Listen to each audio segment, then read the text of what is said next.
Found this for sale at a local drugstore, and I want to hack it. So let's get to it. A Tetris Mini Arcade, or Micro Arcade it's called. And it has a micro USB port in the back, so I assume it's got a battery somewhere. It must be a very thin battery that covers the whole back there. What else? Got a color screen. And if we just turn it on like so, and then wait while it boots up.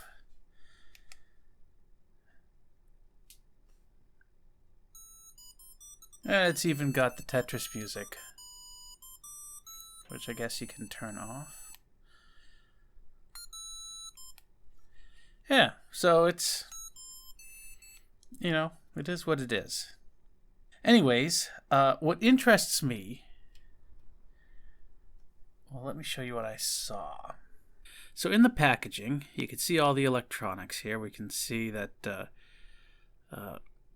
right here, this 8-pin chip at the top there, 25Q16. So that's going to be a flash memory chip similar to the ones in personality chips.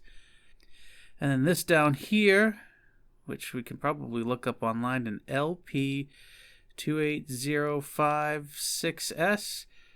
Its proximity to the micro USB port makes me think that we have some kind of battery protection or charging circuit or IC, something like that.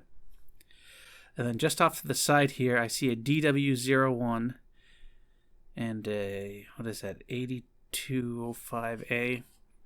Those are fairly common chips found in battery protection for lithium polymer batteries. So battery protection, battery charging, memory of some kind, and we have a couple of slide switches up at the top. The buttons are just probably those little steel dome things that are just taped to the PCB, or maybe they're actual tack switches. I don't know, we'll see when we get in there. Also kind of interesting is that the LCD screen has this ribbon connector, so you could perhaps replace it if your screen goes bad for some reason, or take the screen along with the connector off of this board and use it in your own project. What I think is most interesting is that little 0 ohm link and the 3 other positions that it could have occupied just to the left of it. To me, that indicates that there are probably more than one game on this device, and that it's been set to Tetris by putting that 0 ohm link there. And if we remove that 0 ohm link, or move it to one of the other positions, we might get a different game. To make manufacturing these sorts of things easier or less expensive, they'll take one chip that has all the games programmed onto it, and they'll just manufacture the one chip. Then they design a PCB for Tetris, another one for another game or another game, and then just depending on where you put that resistor, that determines which game gets loaded when you turn it on. So what I want to do is take this apart, remove that 0 ohm link, see what happens, and then try moving it to other positions and see what other games might be hidden on this device. And if we can find more than Tetris on here, then maybe the $20 that this thing costs could feel somewhat reasonable. Or maybe not. So that's the plan. So I'm going to start by unscrewing the back here. We have 4 screws, and then hopefully that will reveal, I'm guessing that's going to reveal a battery. If we find like a chip on board, a little epoxy blob on here as well, which is kind of what I'm expecting, that will be where all the game programming is. And then the memory chip over here is just for high scores and maybe some extra configuration information, but it won't contain the game itself. So let's get into it.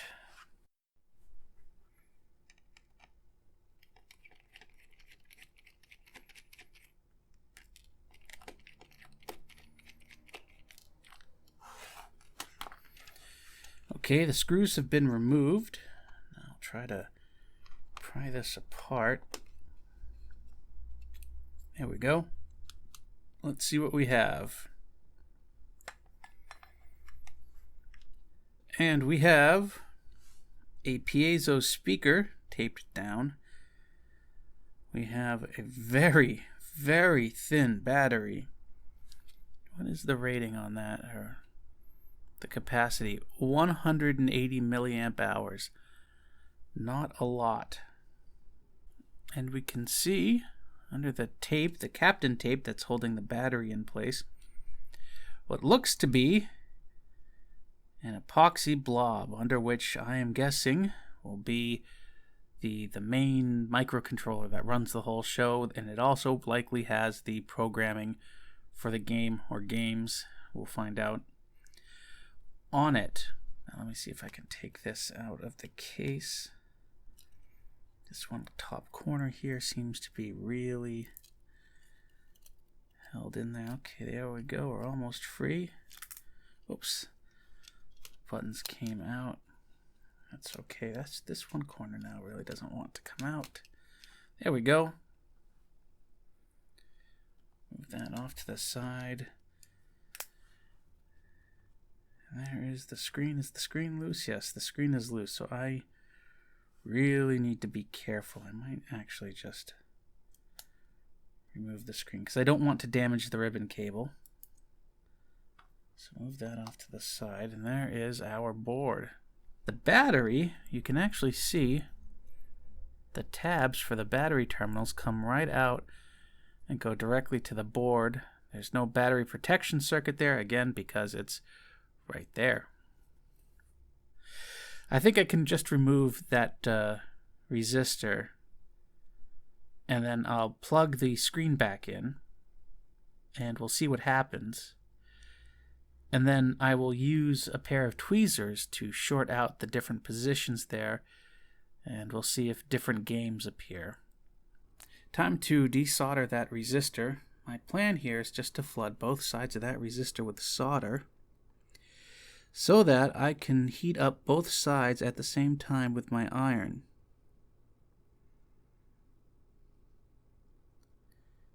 That should allow me to just pull it off like that. Now I'm going to come in here with my tweezers and grab that resistor. I will need that later. Still a little warm. It's got a big blob of solder. That's okay. It doesn't matter. And then come in with some desoldering braid and clean that up.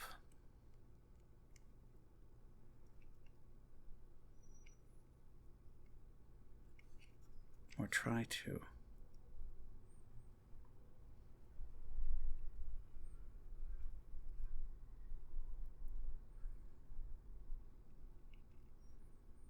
Of course, I'm doing what you're not supposed to do with desoldering braid, which is scraping. But it is what it is. Okay. Those 8 pads, which I believe to be a 4-position game selector thing, have been cleaned up a bit. There's no resistors connecting any of them. So now I need to reconnect the screen and figure out which games are hidden on this supposedly Tetris game system. Okay, no resistors are in place. What happens when I turn this on? I get Qbert. So now we know, with no resistors in place, the game that plays is Qbert. There we go. The audio is pretty weak though, but it is Qbert. Okay, great. So now I'm going to turn that off, and I'm going to use my tweezers here to connect those first 2 pads, which is what we know is Tetris.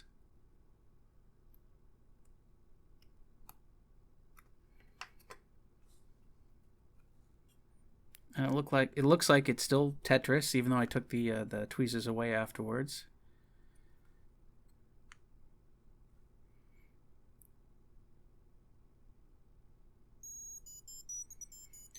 We still have Tetris. Good. Okay, let's try the next position.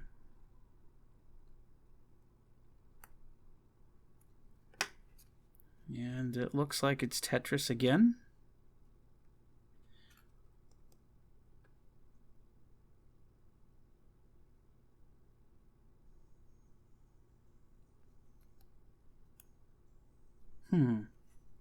Okay, I hear the Tetris music, and it sounds like a much higher quality version of it as well, but it's very quiet. Which is sort of what I was noticing with Qbert. And I have a theory, but let's go through the other games. Okay, that's Qbert, but this time the sound is loud.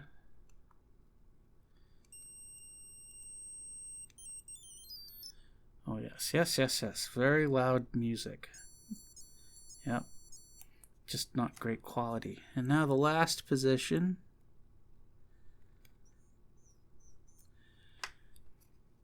Which is the quiet Qbert. Okay. So it looks like we have two versions of Qbert and two versions of Tetris. And what I think is going on here, I'm guessing that the chip that they have with these games pre-programmed onto it is used not just for this handheld device, but there's probably another device which has a better quality speaker instead of just a piezo speaker. And that device uses the version that has better sound, or sound that's designed for a speaker instead of a piezo buzzer speaker, whatever you want to call that thing there. So do I hook up a regular speaker and see if I can hear sound? Now I just happen to have this speaker here, this tiny little quarter watt 8 ohm speaker out of a greeting card. And are these wires wrecked there? Maybe. Anyways, I am going to attach that to where the speaker is. Good enough, I think.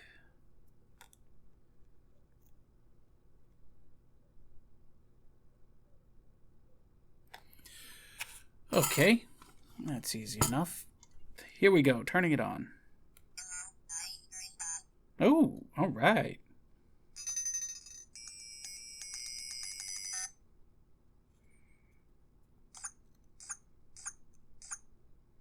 I can definitely hear that.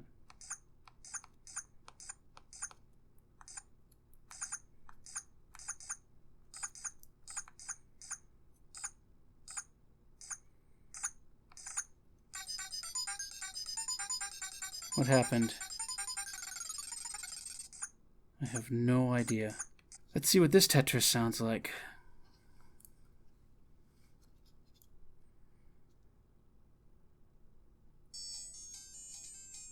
Oh, much better. That sounds exactly like the Tetris music that, comes off of like a Game Boy.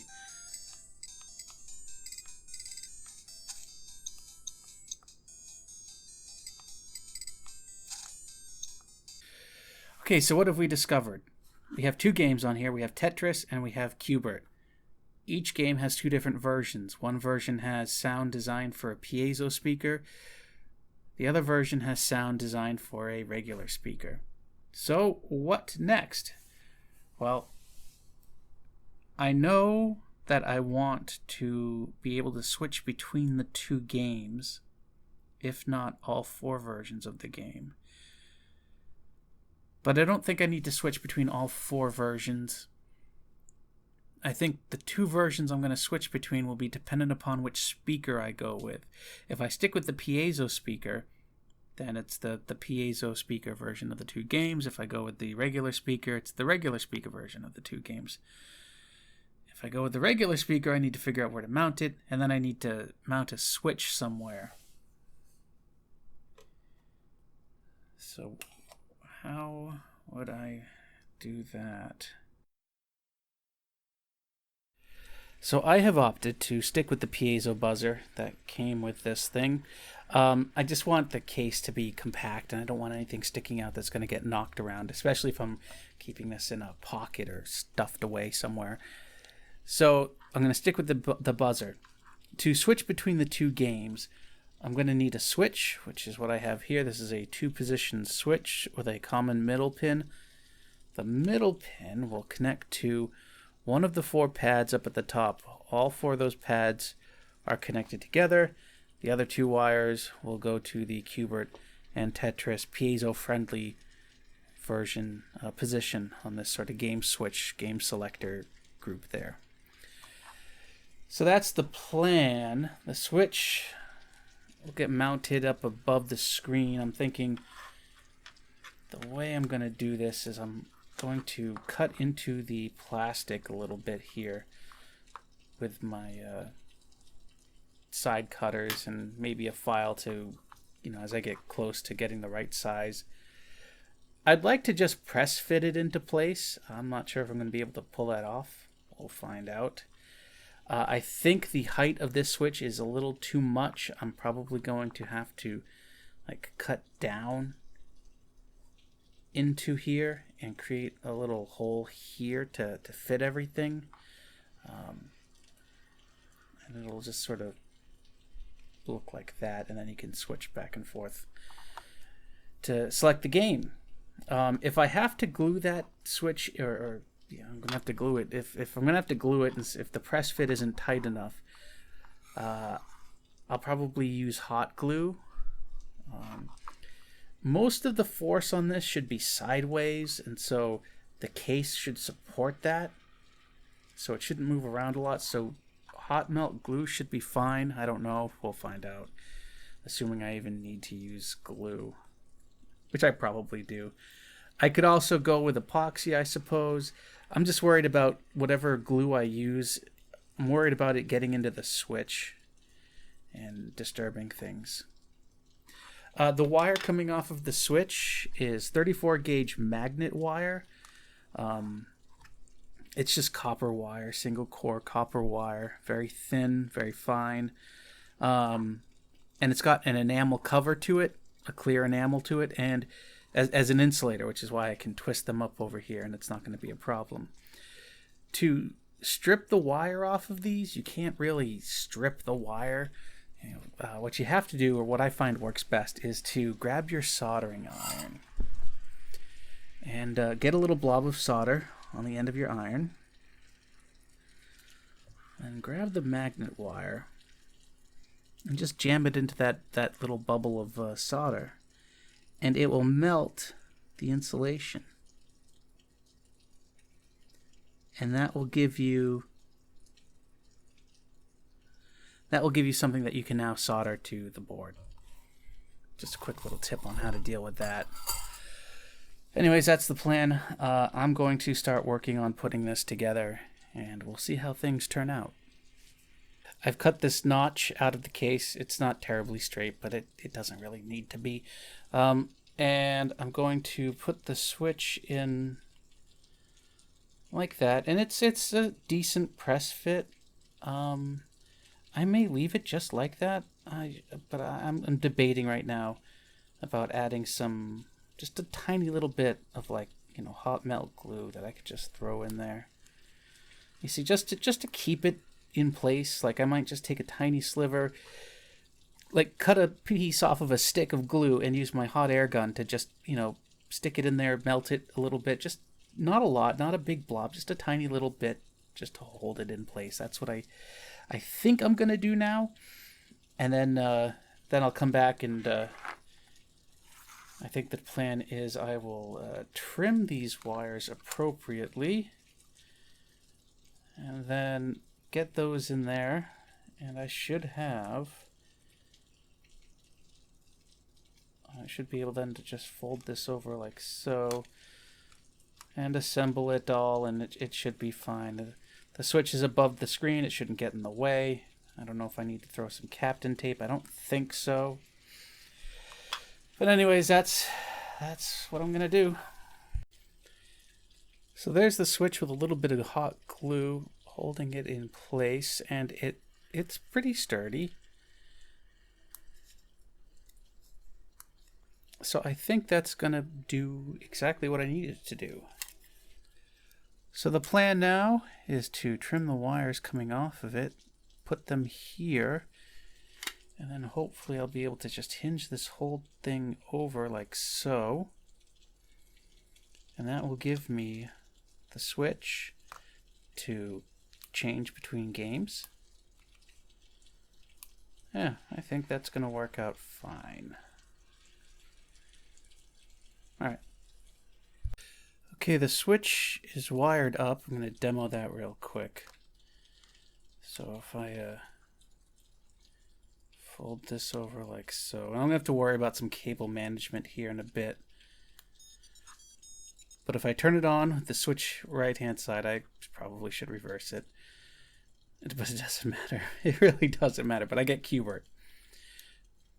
Flip it the other way. And I get Tetris. So that's what I want.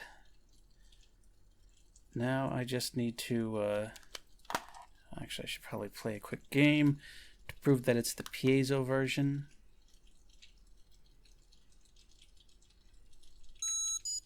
And it is. Good.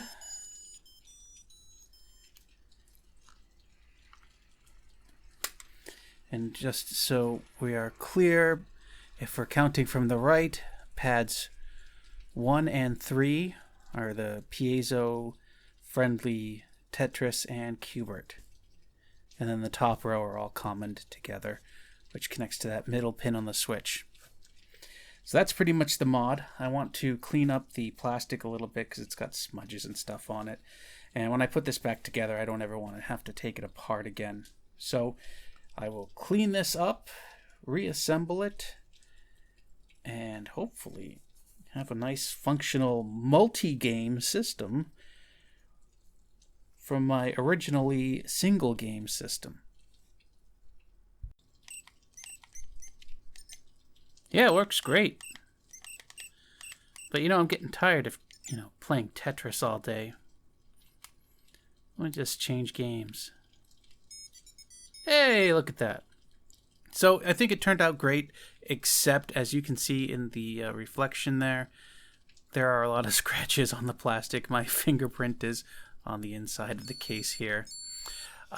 So if you're doing a mod like this, you want to be careful with the clear plastic. It's very scratch prone, and it likes fingerprints, so do a really good job of cleaning up your fingerprints and try to keep the screen area scratch free. And you will get a pristine looking modded multi-game system for, what did I pay for this? $20? Or it's $20 retail anyways. But yeah, there you go. That is the Tetris Micro Arcade mod that gives you Qbert. And there's actually one more thing I want to show. This is a keychain. It's a ridiculous keychain, isn't it? It's too big, but it's allegedly a keychain that lets you play Pac-Man. So there's a power switch on the back, and if I turn it on, I have what looks like a proper arcade version of Pac-Man that I can play. And it sounds right, it's great. This has the same trick as this, except instead of one game, I can select from 4 different games. So I did the same mod as I did here, except instead of one switch, I have 4 switches. Now if I turn all the switches off,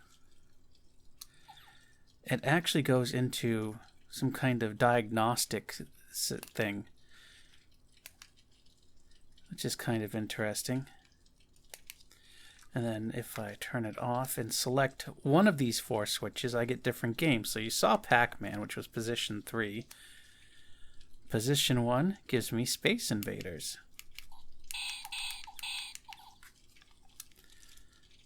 Position 2 gives me Galaxian.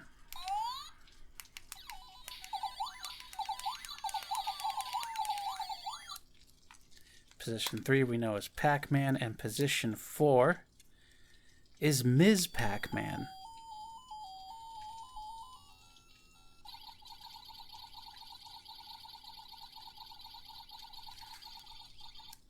So this costs, I think, about the same as this originally, and it's the same deal. You open up this device. You can there's 3 screws, or there's 2 screws up here. There might be 2 more in the battery case. It's been a while since I modded this. But it's the same setup. You see a bank where there's clearly a position for 4 separate resistors, and there's only one, and it's a 0 ohm link, just like in here. And then with a little testing, discovered that instead of 1 game, there's actually 4 games built into this. And it's just when this PCB gets manufactured for the Pac-Man case, it gets that 0 ohm link put on the Pac-Man version, and then for the Ms. Pac, the Galaxian, or the Space Invaders version of this keychain, they put the resistors elsewhere. So if you see a keychain like this, whether it's Pac-Man, Ms. Pac, Galaxian, or Space Invaders, chances are the other games are also available. You just need to open it up and mod it. And this is just a 4-position dip switch, and I think I've got that glued, or maybe even super glued in place. I didn't do a great job, but it's enough. It works, and when you're playing it, you never notice that this bank of switches is there.